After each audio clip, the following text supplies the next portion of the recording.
conversation this morning is on COVID-19 and this year's Eid-el-Fitr celebration. And to set a tone for that, let's take this background up by our correspondent, Musbah Udan Wahab.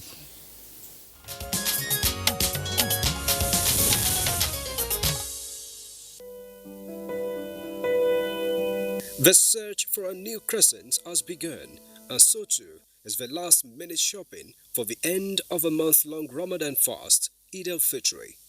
But Salisu Yusuf is uncertain with preparation for any celebration. I don't know what you go do because this COVID-19, it don't spoil everything. Elsewhere, little Muklis Olajire, sizing his new dress, is anxiously waiting for the usual flocking to prayer ground on Salah Day. At least, he had seen a few of such in the past. Do you like it? Yes. Daddy, are we going for Salah dinner? No, we are not going for Salah dinner. You know there will be no Eid this year, right? Alas, it is going to be a different mode of Salah celebration this year. That their father has been pressing home to their consciousness. When they brought their new clothes and everything, they were like, inshallah, we'll be going for Eid. And the moment I just mentioned the word coronavirus, oh, Daddy will not be going to any gathering. Coronavirus is novel to this generation, but such pandemic is not new in Islam. And in the series of a new normal, with exception of some northern states whose governors have issued a contrary directive, Muslims in Nigeria, like in many other countries across the world, will have a new experience.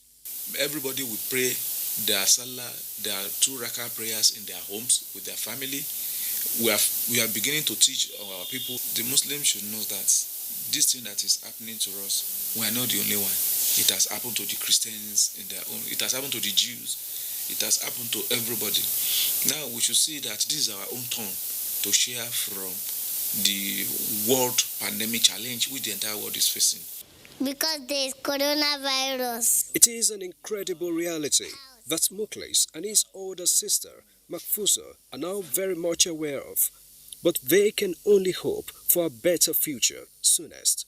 I pray that the coronavirus should go maybe like before next month.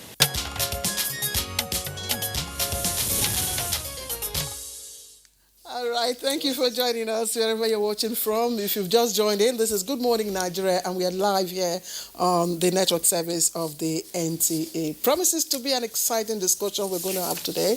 Of course, I'm feeling the mood already, but let me quickly introduce our guests who are already seated to discuss COVID-19 and Eid-el-Fitr celebrations. Professor Ishaq Oloyede is, of course, known as in his capacity as Registrar of JAM, but he's right here in his other capacity as Secretary General, Nigerian Supreme Council of Islamic Affairs, NSCIA. I'd like to welcome you, Professor Ishaq Oloyede. Thank you. Thank you. Also here with us is Dr. Mohammed Kabir Adam, who is the Imam, Abuja National Mosque. Thank you very much, Imam, for joining us. Good morning. All right, and we have a guest who's joining us from our Kano Network Center. He's Sheikh Mohammed bin Uthman, who is the Chief Imam of the Shahaba Mosque in Kwindila in Kano. Sheikh Mohammed, pleasure to have you with us on the program this morning. Very much. All right, thank you very much, gentlemen. I'd like to have you. We hope to be joined by another guest in the course of the conversation. This time to be from Niger State. Let's begin with Professor Oloyede. Professor Oloyede, I mean, the month-long Ramadan is coming to a close. For a true adherent, what are the emotions at this time? Thank you very much. I believe that all Muslims will be having a mixed feeling. For Muslims who are knowledgeable will have mixed feelings. They will be missing the Ramadan, the month of blessing. And they want to seize the opportunity of every moment of it that remains to seek closeness to God. I think that is one aspect. The other aspect is the fact that many people are looking forward to the festivities. Some are even more if they see it as returning to what they would call normal life. And this is why it now becomes a mixed feeling in the sense that people are looking for, the Ramadan will end. But at the same time, that people will miss is also there. Then it also has some other implications. This is the time that people are thinking of how to give their Zakat to Fitri, which they know must be given before they go on Eid. And of course, to the generality of the people, Ramadan is likely to end on Saturday, and they go for Eid on Sunday. But Muslims know that another fast starts on Monday or thereabout, where they still have to fast for the next 6 days. And because of this, you have a feeling to the generality, the month Ramadan has finished, fasting has finished. But to Muslims who know what they are doing, they know that after Ramadan there is still a fast that they will be engaged in. And it's also a time for people to sit down and evaluate what they have been, particularly spiritual closeness to God. If you have been committing 10, 20 habitual sinner, 10, 20, you may not be able to drop all the sins. At least drop some. If you are a thief, you are an adulterer, you are this and that, if you cannot drop everything at a time, Ramadan has come. Make up your mind that you are going to reduce the number of sins that you are committing. If you are stealing and you also take alcohol, you also commit adultery. If it is stealing, you can drop. That is even better for us, because the others you can account to your God. But the one that affects all of us, Professor drop Lloyd, that one. Sorry to interject. Let me just pause you for a while. I'll just stop our conversation here in the studio to adjust your microphones. We understand the quality of your sound is not too good. So we'll just pause your conversation, but go to Kano, where also Sheikh Mohammed bin Uthman would also respond to the same question that Kingsley put across to Professor Ishaq Oloyede. What is the mood of our Muslim brothers and sisters at this hour?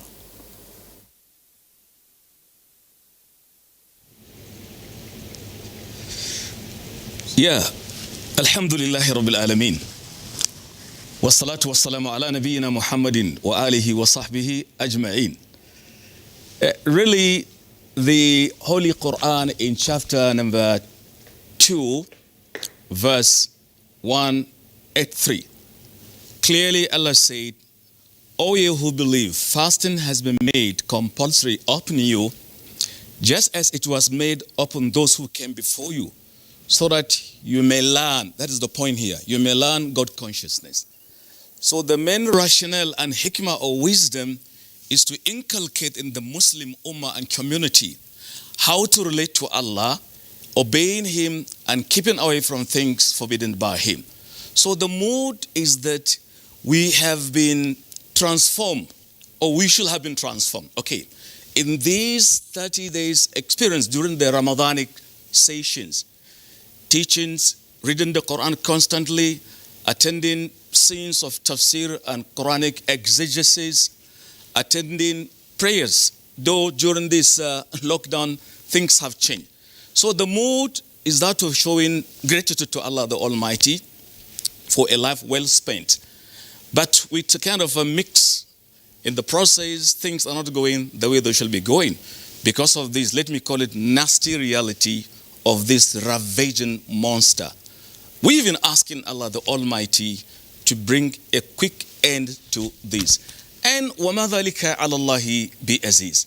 So simply put it, our mood is mood of thankfulness to Allah the Almighty for being created human beings, being Muslims, and being given opportunity to witness this month.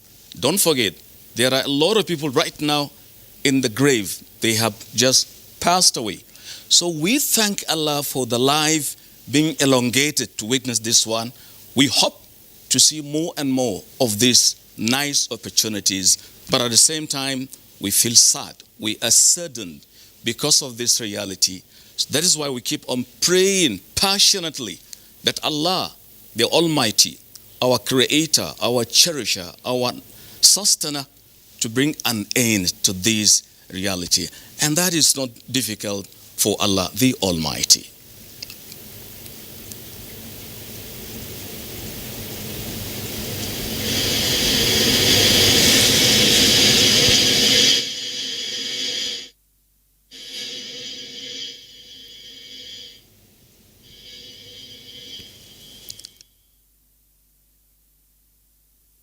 by today, Friday, or even tomorrow, Saturday, the Eid will hold. They'll be marking the Eid.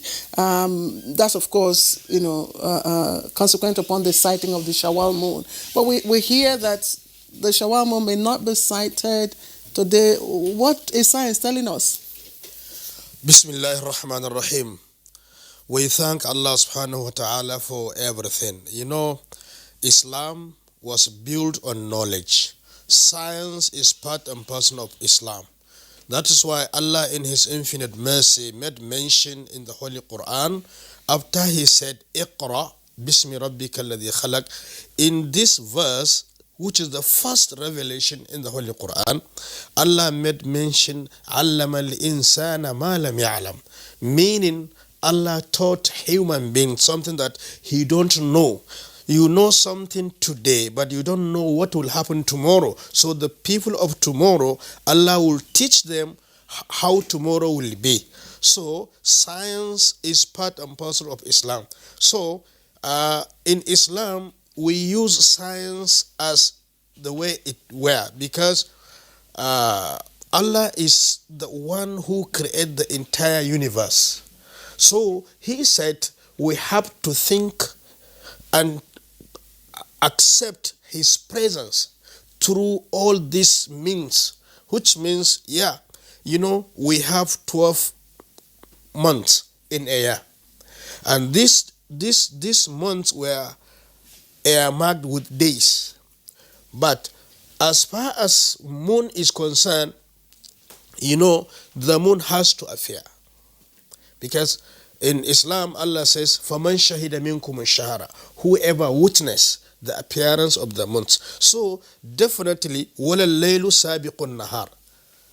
Allah made mention that, yes, night will not go above the day. Then vice versa. So definitely, scientists' gadget should be applied to know so many things. That is why we are using mathematics to arrive in distributing inheritance. We are using mathematics to pray. That is why our prayers is all based on mathematics. 4 raka'ah, 5 raka'ah, 11, 2, 1, all were based on mathematics. Of course, mathematics is the mother of science. Why is it difficult to sight the moon? Because we hear that the reports indicate that it will be difficult to sight the crescent moon today, which of course has pushed the Eid, forward to Saturday or Sunday. I don't know. Maybe, Prof, you want to clarify? Thank you very much. 9th day of Ramadan. It is the first day that Muslims are expected to look for the moon. It is the sunnah of the Prophet ﷺ that on the 29th, people will be in search of the moon. But in the past, when there was no scientific discovery, you were just looking. You didn't know what was behind the cloud. But now, science has made it possible for you to know what is behind the cloud. The moon is clear that the month will, the birth of the month will take place, the conjunction will occur this evening. But at the time it will be occurring, the moon will have set before the sunset. So it is not practicable for anybody to see the moon, the crescent, because it is after the moon has set that the sun will set. And the life of the crescent itself will just be about 4 or 5 minutes in many parts of Nigeria. The Nigerian Space Research Development Agency has also advised us specifically on the time that this will happen. But in conjunction, in obedience to the sunnah of the Prophet, His Eminence the Sultan has directed, and we have issued the notice that people should be on the lookout. But the possibility, we also know that given the reality, it's not possible for anybody to cite it. But this is because it occurs like this year. If we say don't look out for it, people will forget that on the 29th they need to go and look for it. But we already know that it's not practicable. So what is practicable is that by tomorrow that we'll be completing the 38th, and at that time it will be possible because the moon will have sighted for more than 24 hours. Even with naked eye, many places will be able to sight the moon, because the moon, you cannot remove the fact that what we know, we already know. Well, we can also not remove the fact that science alone will not determine what we will do, because science itself can be unstable.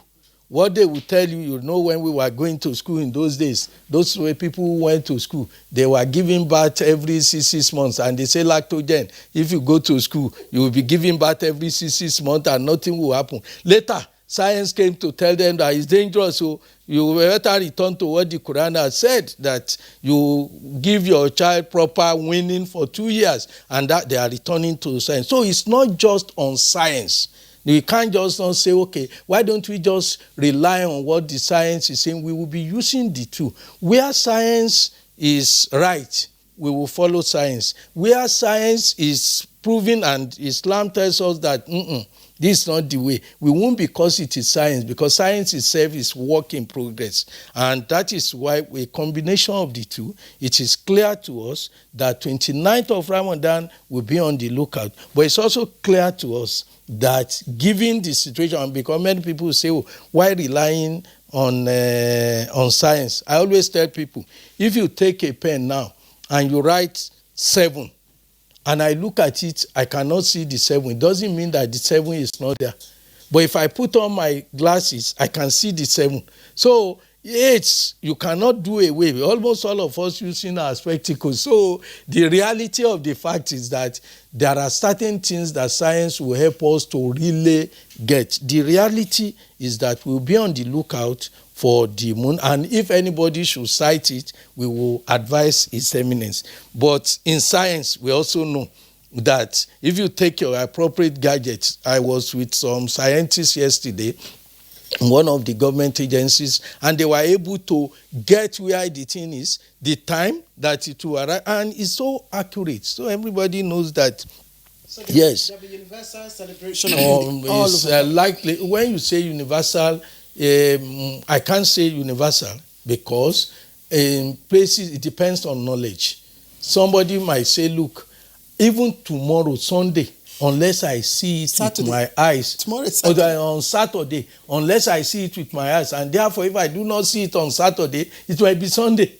So what we are saying is that when you put all this together, the likelihood of Eid-el-Fitr being on Sunday is higher than Saturday. Any other day.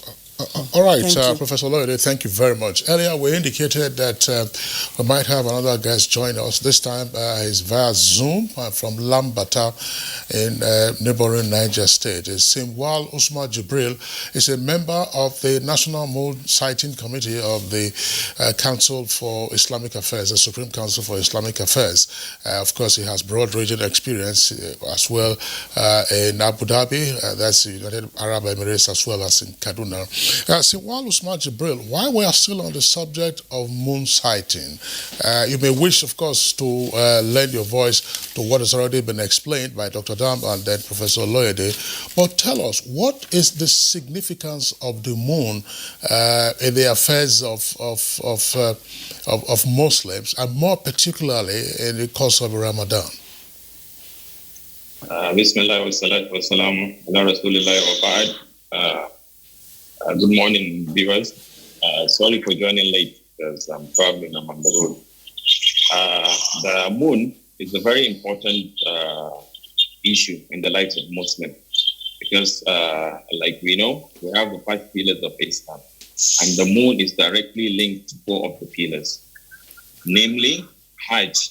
We use the moon to determine when it's time for Hajj, and Zakat, that is giving out charity. You use the moon to determine that the year is 1 year old and the Zakat is due on whatever it's due. And Ramadan, of course, this month that we're in, we use the moon to determine when Ramadan begins, because of, that's the basic weight that we use to determine the beginning of Ramadan, and that's what we use to end it. So the moon is a very, very important issue in the lives of Muslims. All right. Thank you very much, Rasim. We'll come back to you later on in the course of the conversation. Let's also go to Sheikh bin Uthman in Kano. Sheikh bin Uthman, give us your own opinion. In the past, particularly in Nigeria, we used to have, if you like, contradictory sighting of the moon, and therefore different days of celebration. And persons who were not insiders often wondered why that was so.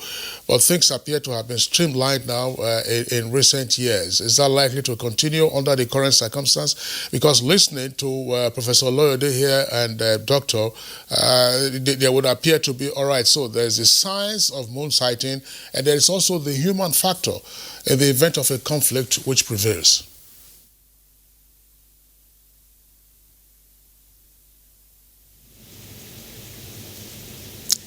Yes. Moon sighting in Nigeria for quite a long time has been characterized by, let me say, controversies. One part of the country starting fasting and breaking same, contrary to what is happening in other parts of the country. But thank Allah, with the coming of His Eminence, things have changed for the better, especially trying to just be one with global community in sighting, in beginning and stopping the fasting. You see, there is a hadith of our Prophet sallallahu alaihi wasallam that categorically said, "Sumu li ru'yatihi wa aftiru li ru'yatihi, fa in ghumma alaykum fa akmilu iddata sha'ban 30." Do fast, we are being commanded. Do fast for the fact that you have sighted the new crescent. Stop fasting if the new crescent of Shawwal is sighted. Now this takes precedence above any other alternative, scientifically, astronomically, you name it. So first and foremost, sighting is most important. But we have to combine the two, as Professor Isaac says. Because in the process, we need science, any other alternative. Because Allah says, "Allama al-insana ma lam ya'lam." Allah causes man to know that which he knew not previously. So you cannot be dogmatic and say, "No, I am going to just rely on moon sighting." No, we use the other alternatives. So there is likelihood of, doing it tomorrow and Saturday. And there is likelihood also, if it is not sighted, then we have to complete the number to be 30, which subsequently and consequently we are going to do Eid-el-Fitr on Sunday. So that is the system. This is the ethic given to us by the Prophet sallallahu alaihi wasallam. There are some people who just vehemently deny the reality of resorting to scientific alternative. To me, humbly, that is incorrect. We combine the two. We have a rule in the science of hadith which says, "Al-jam'u awla min at-tarjih." To combine two things, to activate them is better than taking one, leaving one. Unless if it becomes impossible, then you take one and leave the other one. So I'm saying technically, we use our naked eyes to see. Because the Prophet Muhammad sallallahu alaihi wasallam, during his time, there wasn't anything like a microscopic glass or whatever. They used their naked eye to see.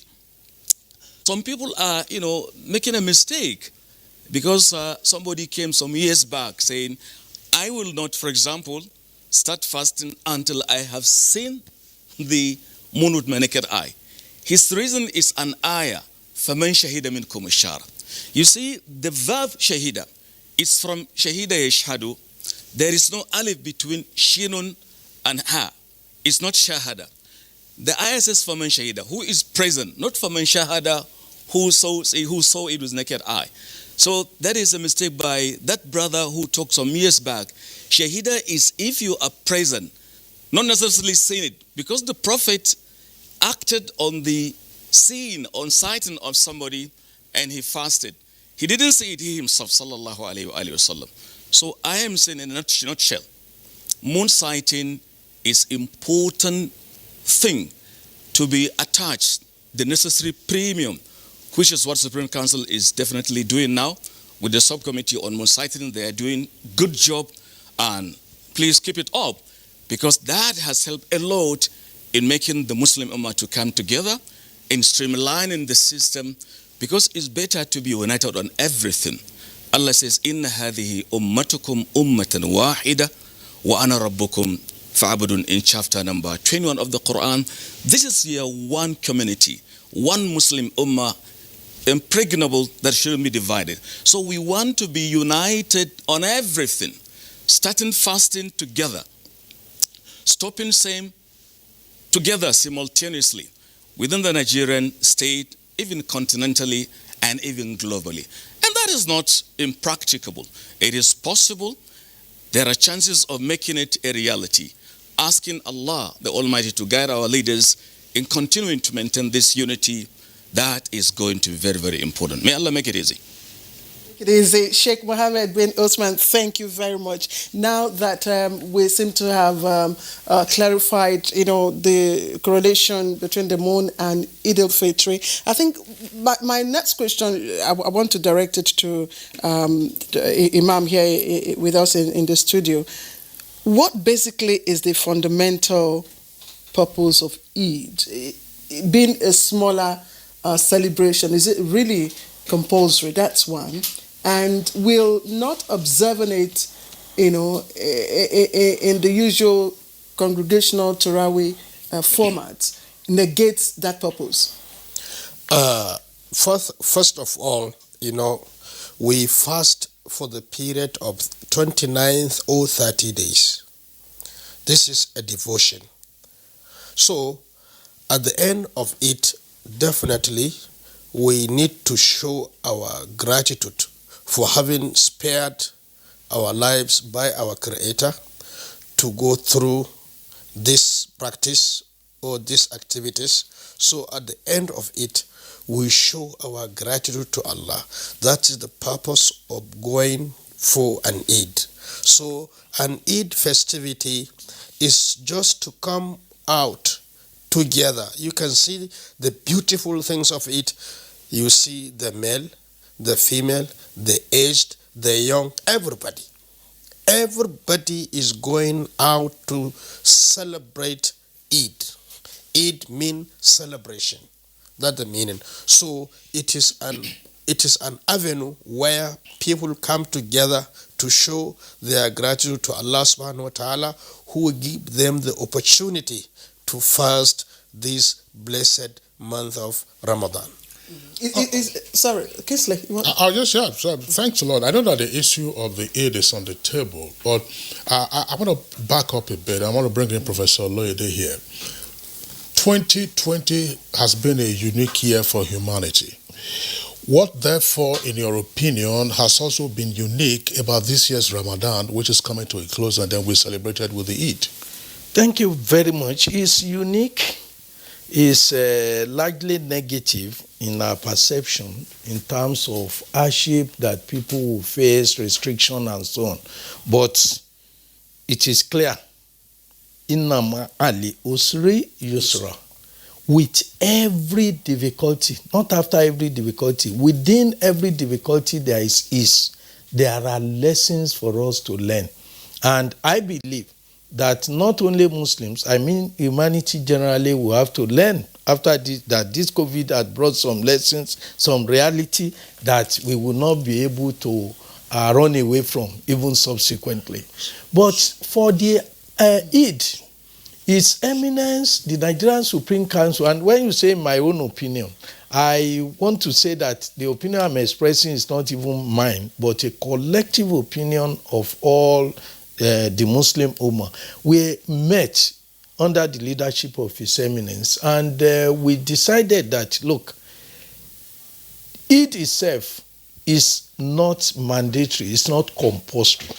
There are many other things that are more compulsory for us to do. For instance, to give Zakat EIDEL-FITRI is more compulsory than the Eid itself. That people who are suffering around you, to make sure that you ease the tension for them is even more mandatory on us than the Eid. But given the circumstances, and given that the Quran had told us not to put ourselves in our life in danger, and one of the principal sources of what we call Maqasidu Sharia, that is the purpose of Sharia in Islam, is to protect life. And we do not need to endanger our life, and that is why collectively the decision taken was that let everybody observe his or her Eid prayer in his house, with his household, where there is lockdown. I always tell people when they say lockdown is better than lockup. Because when the lockdown is voluntary.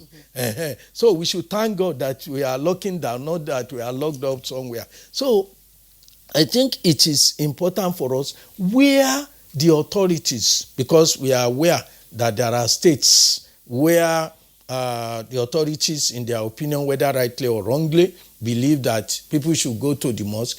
Even then, the position of the Nigerian Supreme Council for Islamic Affairs is that don't even go to the Eid, even when the state allows it. Observe your Eid in your area mosque, even when it is allowed. Where it is not allowed, it's totally outlawed. And many people do not realize that the Nigerian Supreme Council for Islamic Affairs is talking for the whole nation. Some people will pick one state and will say, in so state, they went for Juma. Why did the Supreme Council not stop them? The Supreme Council for Islamic Affairs is deciding for the whole nation, and therefore cannot afford to give only instruction that will be applicable in one section. And that is why the instruction has two legs. Where it is allowed, don't go to the Eid ground. Do it in your community mosque, so as to limit the number of crowd that will gather at a particular place. Where it is not allowed, where the authorities believe that it is not proper for us to congregate, observe your prayers in your house, with your household. And we have also given the instruction, we have called our attention to the position of the Sharia, the position of learned scholars on this matter, that you will observe the 2 rakah. On the first rakah, you have 7 takbir. On the second rakah, you have 5 takbir. And I've told you, I have mentioned it earlier on, that it appears that in every difficulty there is many people just go to Eid. They don't know how many rakah, how many takbirat they do at the place. But everybody has become an imam now. These are giving us the opportunity of telling everybody that because you just go to Eid, Imam say Allah Akbar, you say Allah Akbar, Allah Akbar. You don't know how many the Imam. Imam is the one counting. But this has given you the opportunity of knowing that it is 7 for the first rakah and it is 5 for the second rakah. And you don't need to give sermon. The sermon that you give is because of the congregation. What is important is that God says, Wali tukabirullah. Say Allahu Akbar, Allahu Akbar, Allahu Akbar, Allahu Akbar. That is what you should be doing and chanting, and you will have the full reward of observing Eid-el-Fitr. So everybody has the opportunity now of knowledge about Islam. You can't just continue to be, because my father was born a Muslim and my father was Imam. You are now becoming Imam for over your wife, over your children. And it also teaches us that those who rely on their clerics, that as if they were the people who are the younger brothers of God or something like that. It's not so. Just as you will be alone in your grave, try and have direct contact with your God. Don't rely on any human being as somebody who will take you to God, because it's because we are not close to God that we look for people that will help us appeal to God. You repair your relationship with God so that you can talk to God directly. Okay. So I think this is part of the lessons we learned from Prof, this thank you. lock-up or lockdown. You've actually touched on quite a number of very important issues. And as we continue the conversations, we'll take on some of those issues, practices, like you've said, you can have the prayers in your home. Yes. Of course, we know that there are rules, there are formats, there are positions that you will have to, undertake. But let me take my question to Kano, where the Sheikh, of course, is joining us via Skype. Sheikh, I just like for you to explain these writings, of some of the learned Islamic scholars. I think I took it from the Hadith. And I'm quoting now. It says, and this is within the context of COVID-19 and fundamentals of Islam, intentions supersede actions, and actions are judged on the basis of intentions. Please, could you explain this to us within the context of the fundamentals of Islam and a COVID-19 pandemic situation?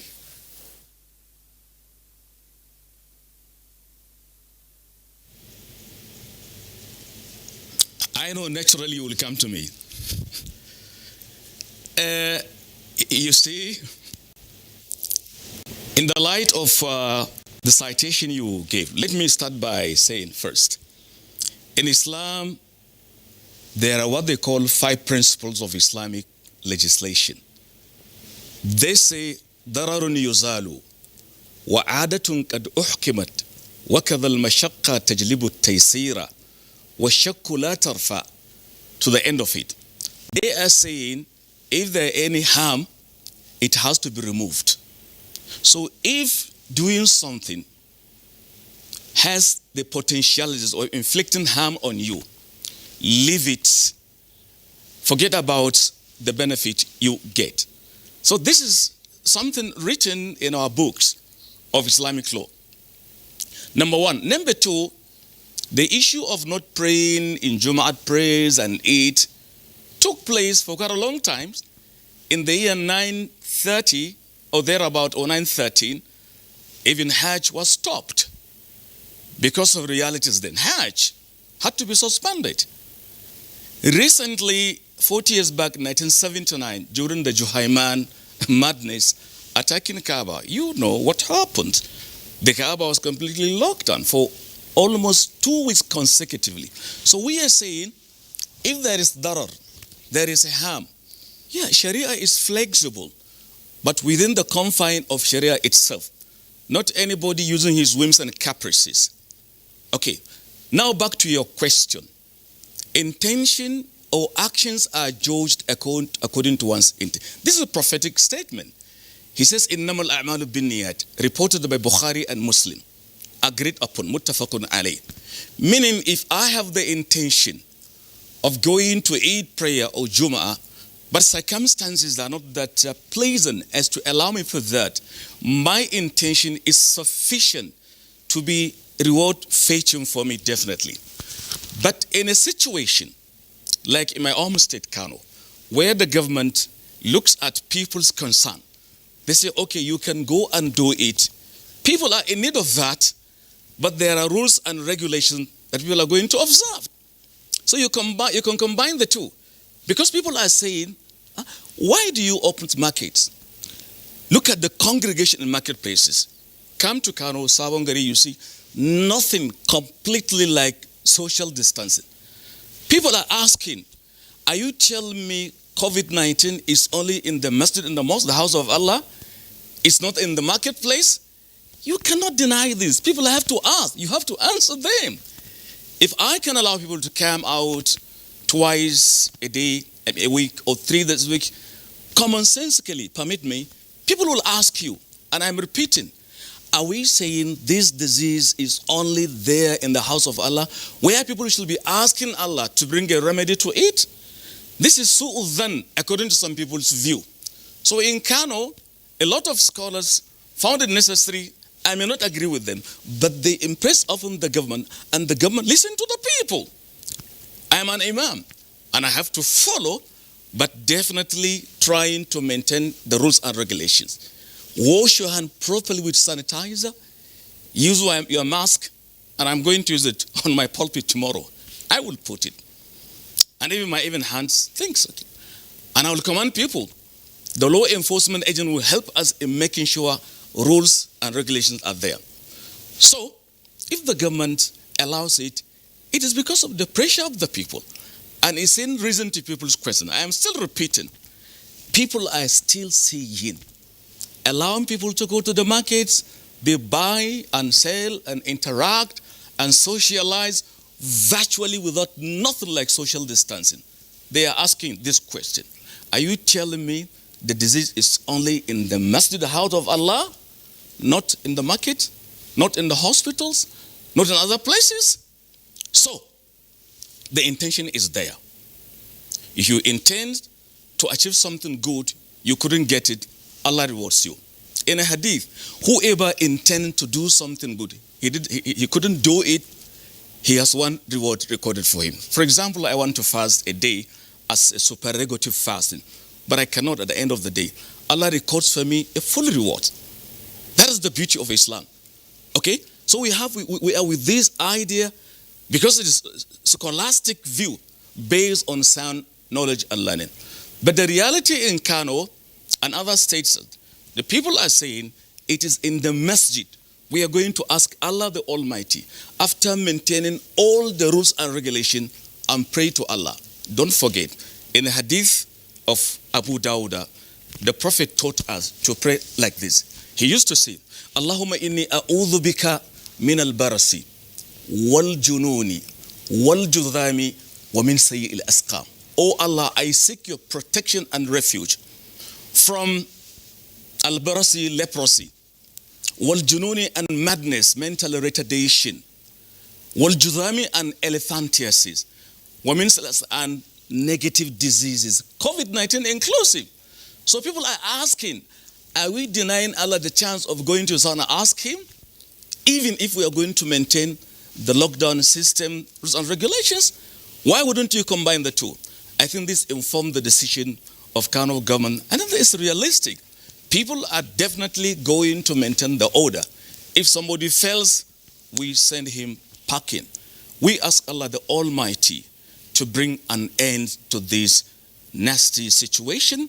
And وَمَا ذَلِكَ عَلَى اللَّهِ بِعَزِيزٍ فَإِنَّ مَعَ الْأُسْرِ يُسْرًا إِنَّ مَعَ الْأُسْرِ يُسْرًا. Any difficulty is going to be characterized by an easiness coming after it. Wallahu ala kulli shay'in qadir wa bil ijabati jadir. Okay, well, Sheikh Mohammed bin Uthman, thank you very much for your position. I am tempted to still remain with you because you joined us from Kano, and Kano has been a place of interest for us on Good Morning Nigeria, and indeed for the nation. Much earlier, we had taken on very important dignitaries from Kano at a time when the numbers in terms of COVID-19 infections were still very minimal, and there seemed to have been some denial in the first instance until, of course, we started hearing about unexplained deaths, and then the federal government through the PTF, that's the Presidential Task Force on COVID-19, then sent in, if you like, a special squad to assist the state government. The explanation that you have given, deriving from the very pertinent questions that people are asking, the explanation is noted. Now, if you can't get COVID-19 from the marketplace and there's no indication that you cannot get it from the marketplace, why then would it be in a place of worship that you will get it? Now, if it's not a place of worship, you might as well go to your school. And then so that if you can't get it in the marketplace, why don't you go to school? If you can't get it in the marketplace, why don't you also go to your place of work? Why don't you be on the street? So is this not likely, to exacerbate the issue of misunderstanding and cynicism or skepticism surrounding whether or not COVID-19 is real?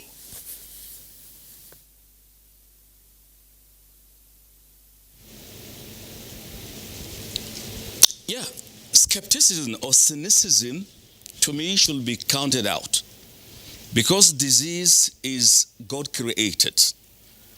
Allah is the creator of everything. Okay, Allah says, Allahu khaliqu kulli shay. Allah is the fabricator, if you like it, the creator of everything. Disease is included. We don't deny the reality of disease. Islam teaches us even healthcare is two-way traffic, preventively and curatively. Try to take preventive measure to avert, the attack of a disease. That is a preventive care. So also curative. They are saying, al-wiqayatu khayrun min al-ilaj. So if anybody denies the reality, to me, this is senselessness. Permit me. How do you deny that it is there? People who are saying, no, it is a lie. It's not a lie. It is there. But if it is there, what do I do?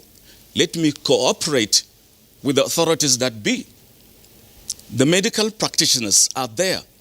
But people are also saying, why is it that the scholars who deserve the name are counted out?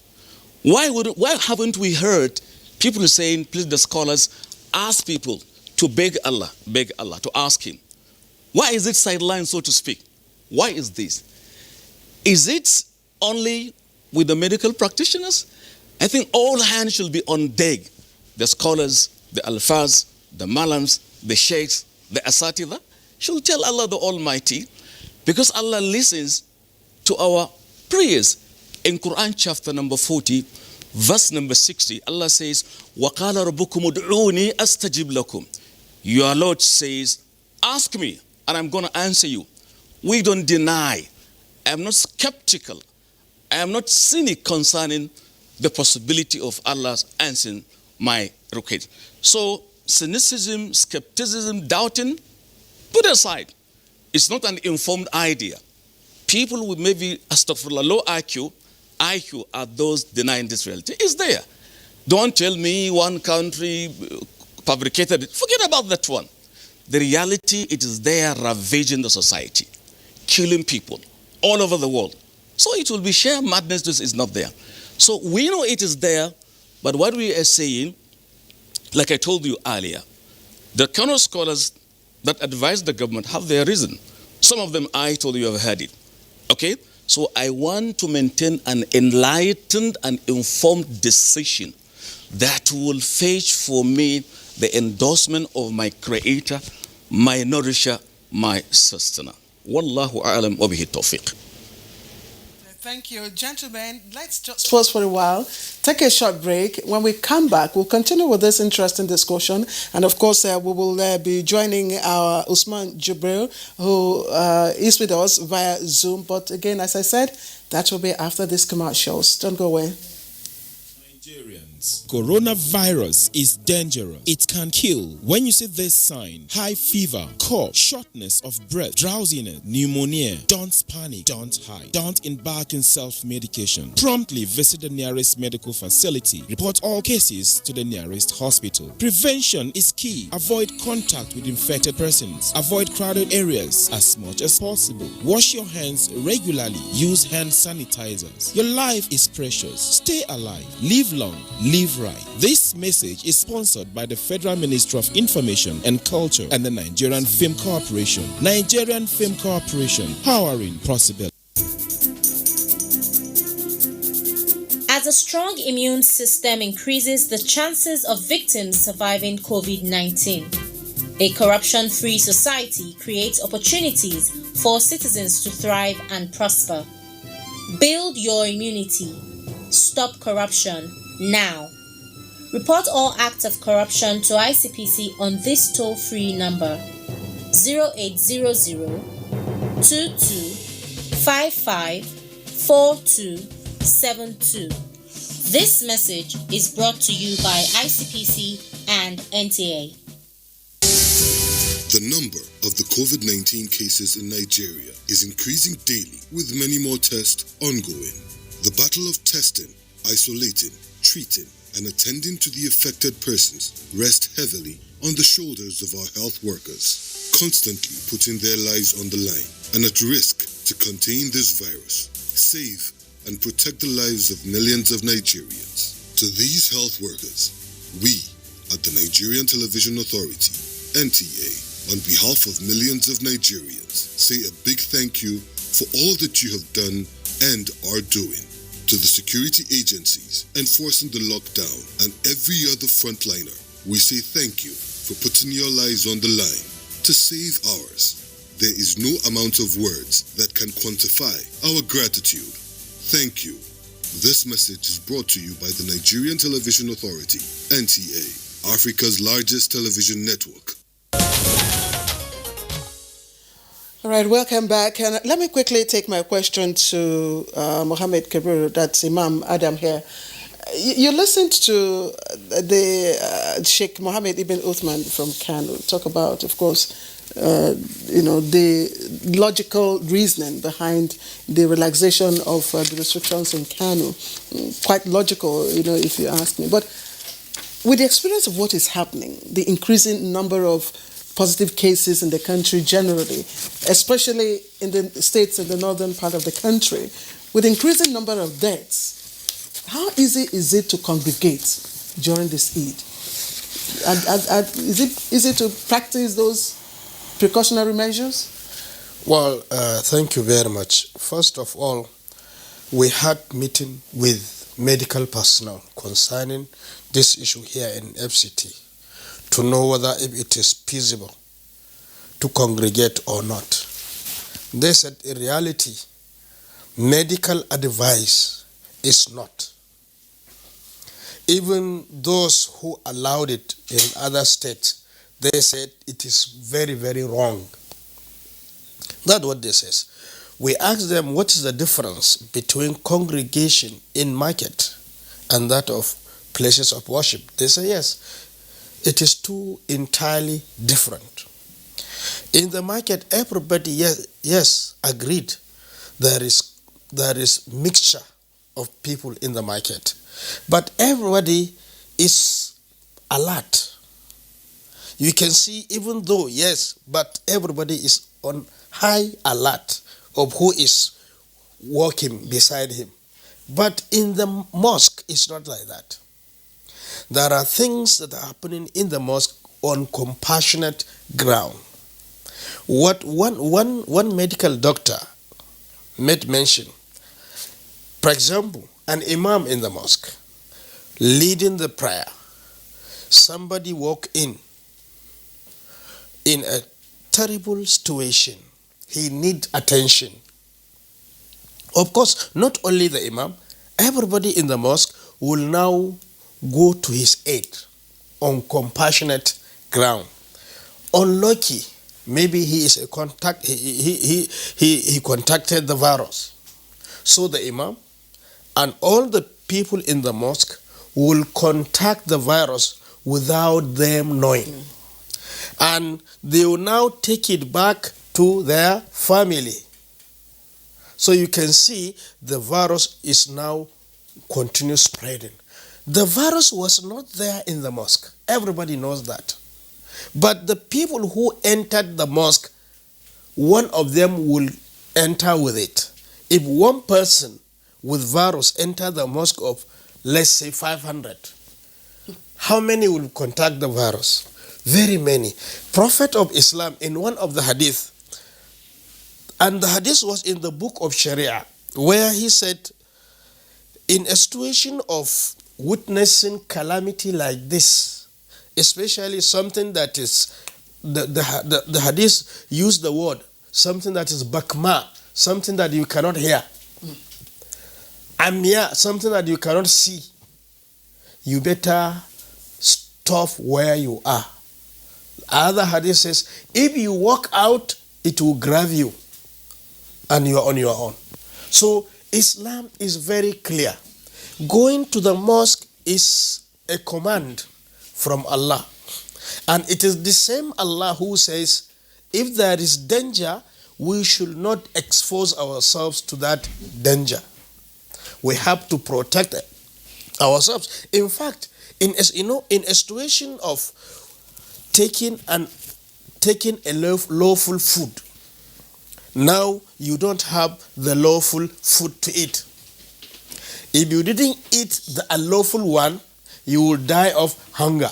What Quran says in Quran chapter 2 says, you eat the unlawful one just to survive.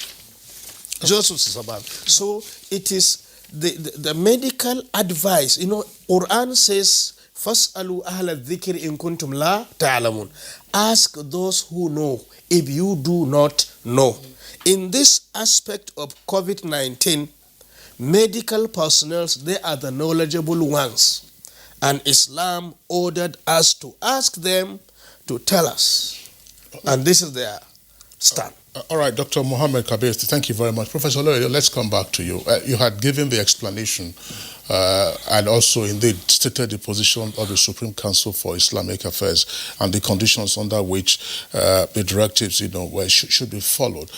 Let me ask this question against the background of what Dr. Mohammed also just explained. To state before asking the question that part of what we saw in terms of the exponential rise in the numbers of infections in South Korea was from a religious gathering. It was in South Korea, many months ago. It was from a religious gathering, and suddenly, it went through the entire population. We have also seen during the course of managing the pandemic what is now sometimes referred to as virtual worship. People tune in to television stations where worship is ongoing. We saw, for instance, during the Easter celebration, the Basilica, was bereft of any human being. And the Pope, of course, celebrated the Mass of Easter virtually, and then adherents also tuned in, and then the other denominations also adopted theirs. Is there an Islamic equivalent of virtual worship? Is that also available during this Eid celebration? And allied to that, is the spiritual voltage going to be any less if you don't worship in the congregation in the mosque? Okay, thank you very much. Let me say that the leaders, particularly the political leaders, I think I sympathize with many of them because the burden they are carrying, the pressure that people will put on them, but they are going to be held responsible for their decisions. Unfortunately, they will be held responsible. Those who advise them, they will just be, but it is important that political leaders will know, yes, it's not easy, but once they are there, they have to take decisions. And at times, some of these decisions might not be pleasant momentarily. I think we need, in fighting this COVID, my own opinion is that those of us who are entrusted by God to be the one in authority, we need to be sure that any decision we are taking, because the same people who will give us this advice are those people who are going to blame us in case it does not go their own way. And unfortunately, God has entrusted you with this power. Make sure that between you and God, you do only those things that you'll be able to account to God to say, God, I may be wrong, but these are my convictions. Having said that, in Islam, there is a difference between worship and prayer, technically speaking. There are certain things in Islam that sleeping, lying down, you can call, you can worship, you can listen to sermon. All these are available everywhere. We go, most of the things you do are sermon, giving sermon to people, and all those ones can be done virtually. But when it comes to canonical worship, and that's what makes it very, that Muslims should be very cautious. Because when we congregate, we go to a place to perform ablution. It will be difficult for you to, people who go to the market, they don't go and perform ablution before they go. You go into a room where people, almost everybody is rushing to the place to perform ablution. That could be a dangerous place that for somebody who has it, who comes in, the same tap that is using, the same tap that others are using, and that's why even those who want to do it, we want to ask them, let them come with their bottles rather than going to the ablution place. Secondly, when you go into the mosque, you are in a row. Unless you make special arrangement for distancing, the normal thing is you stand leg to leg and shoulder to shoulder. In the market, unless something is wrong with somebody, you will not come and be standing shoulder with shoulder or touching something must be abnormal. In any case, because others are doing something, if the thing is not in our interest, what I got from my friend in Kano was that they feel that they could manage it. May God make it easy for them to manage it. I have no doubt that if God supports them, they could manage it. But the danger is not to say in the market, because that many things happen in the mosque that do not happen in the market, because you have to sit down together. When you say salamu alaikum here, how are you going to demand by your side? What salamu alaikum? You want to sneeze? Will you sneeze and do like this when you are praying? Or you are coughing, or you tell the man who is coughing, go out because you are coughing. There are so many things that we need to do. But I respect the view, because they are scholars and they must have their reasons. That is why we are very. But does that not amount to flouting the directive of No, NCIA? it's not, because the instruction is clear. Where government allows it, do not go for Eid prayer on the Eid ground. Do it in your community mosque. That's what we said.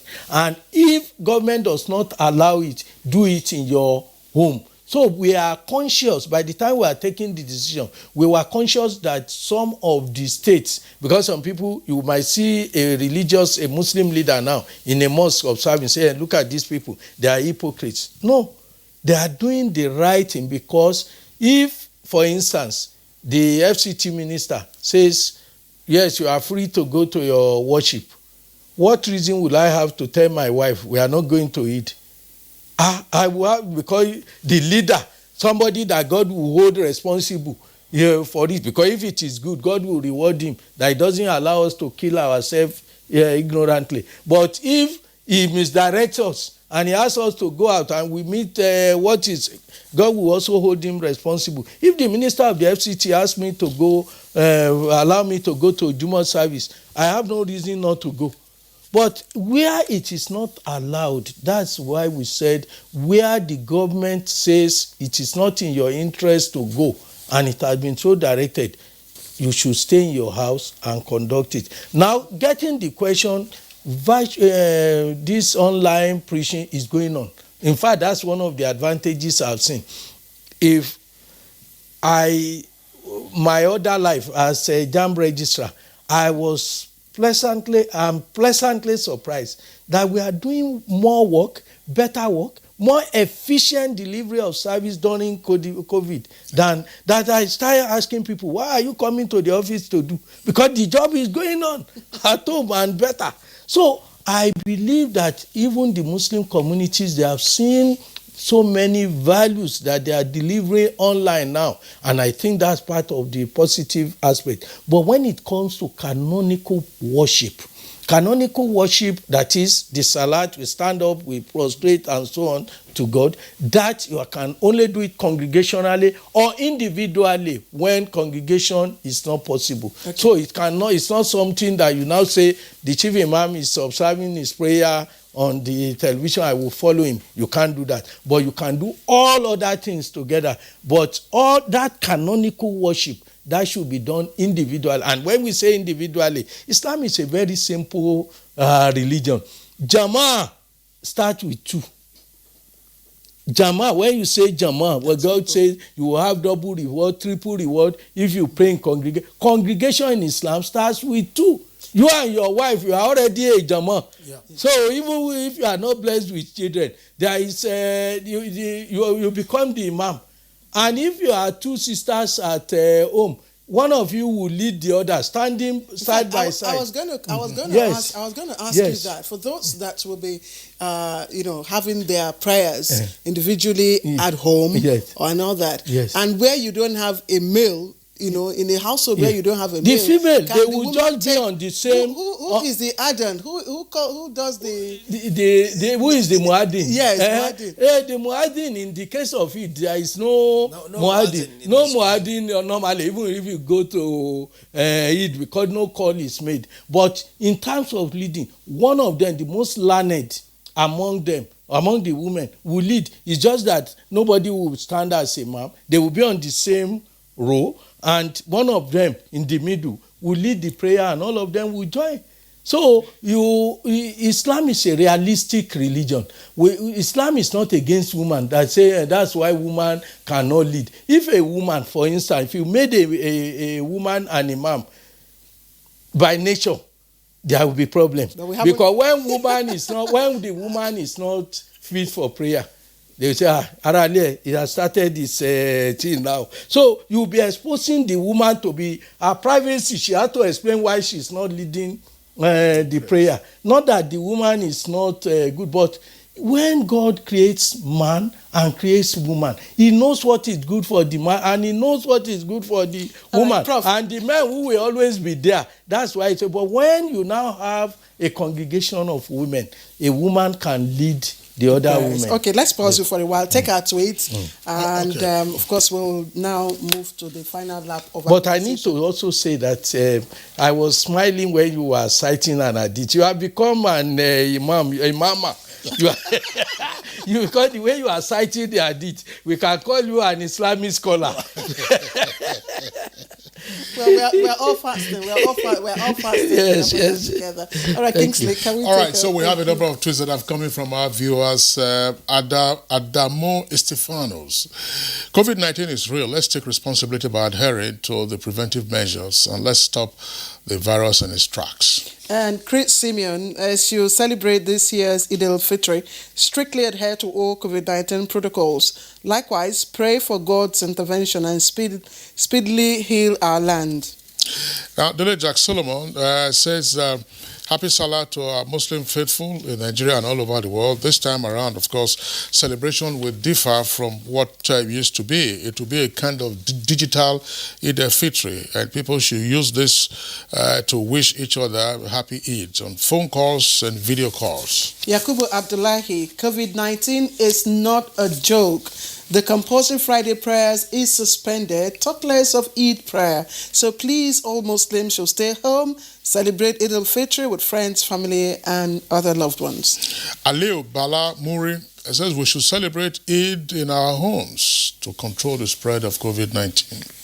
All right, and Festus Akimboyewa says, although Eid is marked with communal prayers and mosques, visits to friends and family, just as Christians in Nigeria celebrate Easter at home under lockdown, Muslim brothers and sisters should be encouraged to celebrate Eid at home under lockdown to protect themselves and families from COVID-19. Governors easing restrictions on religious gatherings at this time either don't believe COVID-19 is real or playing politics. We will lose the battle against COVID-19 if there is no concerted and sacrifice on the part of state governments, FG and all Nigerians. The word is enough for the wise.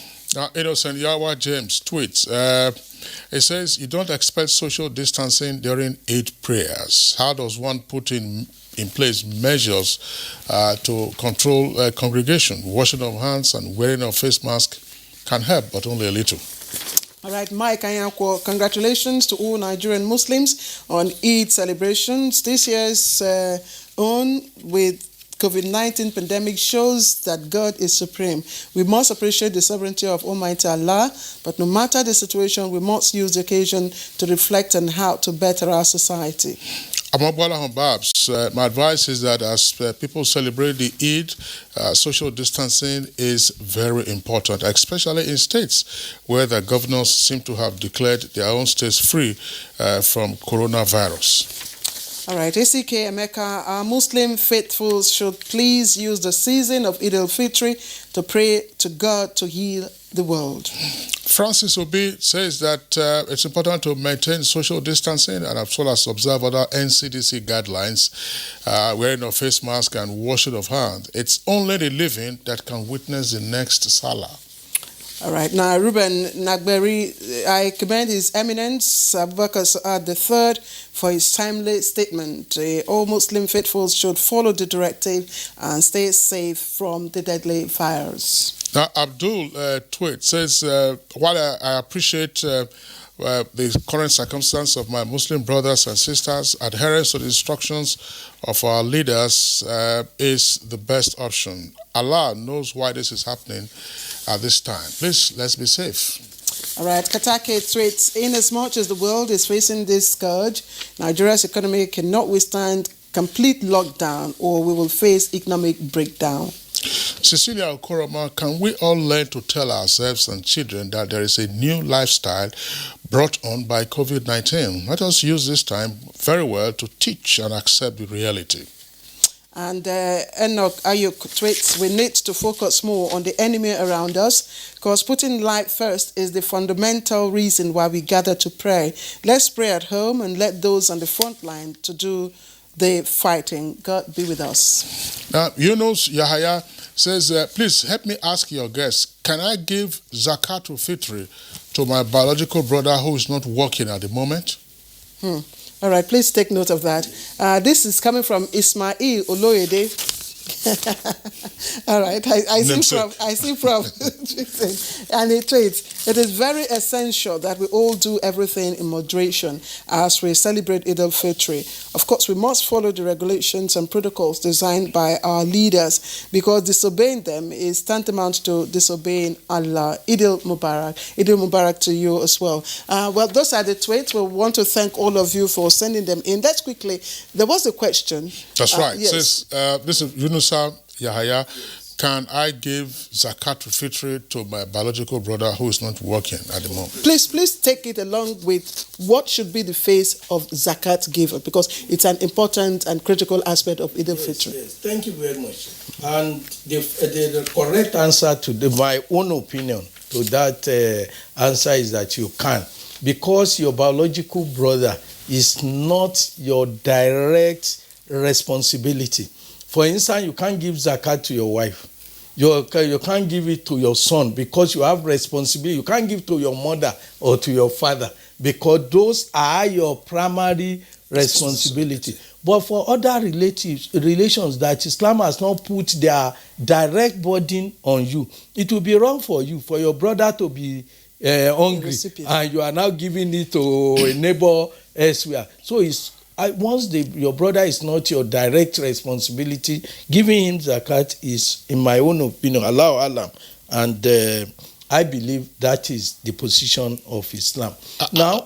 Sorry, I don't know whether you're true. I don't know. This is also related. I mean, the question has been in my head for a while.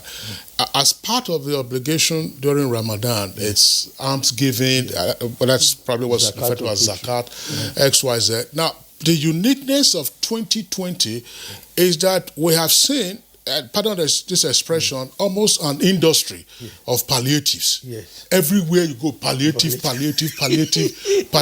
So how does alms giving or zakat also sync with this palliative industry? That's what I asked. What should be the face? Now, you see, in Nigeria, when we do things, we appear to be plastic about what we do. I was discussing with one farmer in Buhari where JAMB was located, and he said, you people that you went to school, I don't think you are thinking well. I said, what's the reason? He said, I'm a farmer. Somebody brought 5 kg of gari, 5 kg of rice to me. I have enough at home to go, and even if you want to buy, I don't have people to say, you come to Buhari and you are giving me 5 kg of rice, 5 kg. What do I do with it? When I have excess, I think we have to be creative. And we have to also think of the circumstances. You will give people what is most suitable for them. We know that we give rice, we give all these things, but you can also monetize, because you don't need to expose the carrier, the person that will be going to deliver. What is important is use your discretion to make sure that you can even give the money instead of giving the rice or and if you know what your neighbor needs, you know that the neighbor is a farmer, he has 2 bars of yam, but he needs something to do it. Give him what is suitable, what is appropriate for him to be able to do to deliver. Thank you, Prof. Let's get to Kano. Sheikh Mohammed, I see you nodding your head in disapproval. Let's hear your thoughts. Yeah. It's incorrect to monetize it because it's contrary to the Sunnatic practice. You see, the scholars are saying it is only Al-Imam Abu Hanifa, one of the canonical imams, that has the view of monetizing the Zakat al-Fitr. Imam Malik, Shafi'i, Abu Hanifa said no. Imam Malik, Ahmad ibn al-Abshir. They are saying the Prophet sallallahu alaihi wasallam commanded that zakat in the hadith of Ibn Abbas, Abdullah ibn Umar, Abu Sa'id. Give zakat out of something edible. And the scholars are countering the view of monetization, saying, are you saying the Prophet didn't know the need, of the common man? Didn't he know of the obtainability or ability of the money? Yet he said, give food. They are also saying, if those saying money should be given because he is more in need of money, if it is truthful, give him what the Prophet said. Give him money as well. Combine the two for him. So our view goes with the preponderant view of the scholars. Give food which is edible. Give gari out of it. Don't monetize it because it is clearly against the sunnah. Though it's a view of some people, but it lacks really supportive proof. That is my answer too. That's why I was nodding saying no, disapproving of that, because al-ilmu amana. Maybe you may permit me to. Thank you. But I'm sure you also know that these are unusual times. Restriction of movement and, of course, social distancing. Imam, what's your thought finally? Yeah, well, you see, Prof talk on palliative. He did not restrict it within Zakat al-Fitr alone. He used the word palliative. So palliative can be given in cash or in kind. Zakat al-Fitr, yes, Prophet ﷺ has said we should give it within the food items, yes. But in a circumstance, in a situation like this, at times we have to monetize it just to suit the current reality. Dr. Mohammed Kabir, Kingsley? I don't think he has to add. I mean, it's like time is run out. Yes. We're going to say that after Ramadan and indeed after the Eid celebration, there will still be life to live. And that life will still be under COVID-19. Indeed. What are the carry forward lessons from all of us? That will be for some other occasion. Yes, all right. Dr. Mohammed Kabir Adam, Imam Abuja National Mosque, let me thank you very much for your thoughts. Let me also thank Sheikh Mohammed bin Uthman, Chief Imam, Mosque in Kano. We'd like to appreciate you very much. Thank you for your thoughts. Also, Usman Jibril, who of course is on transit, member National Moon Sighting Committee of Nigerian Supreme Council of Islamic Affairs. We wish you journey mercy wherever you're going to within Niger.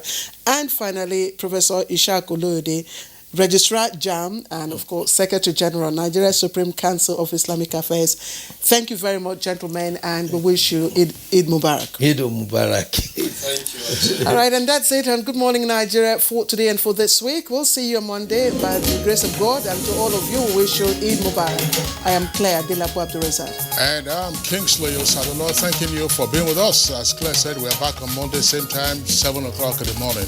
Stay safe and be well. And to our Muslim faithful, Eid Mubarak in advance.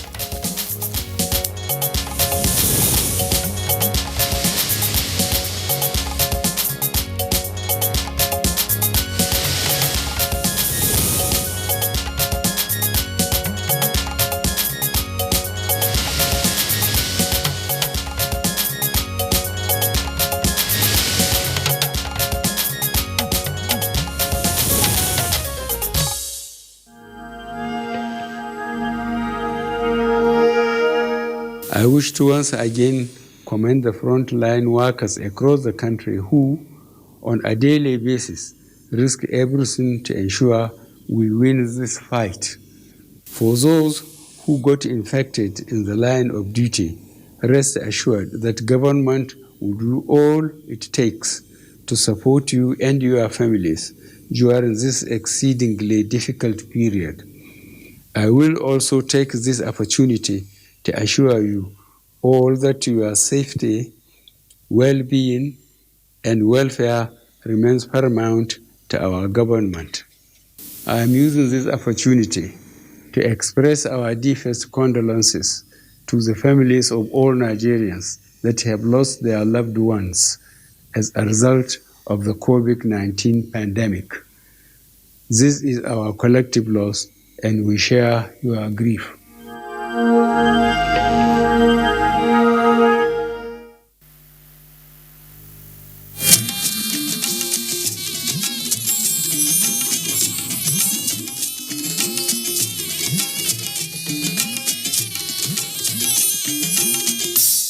This is the network service of the NTA.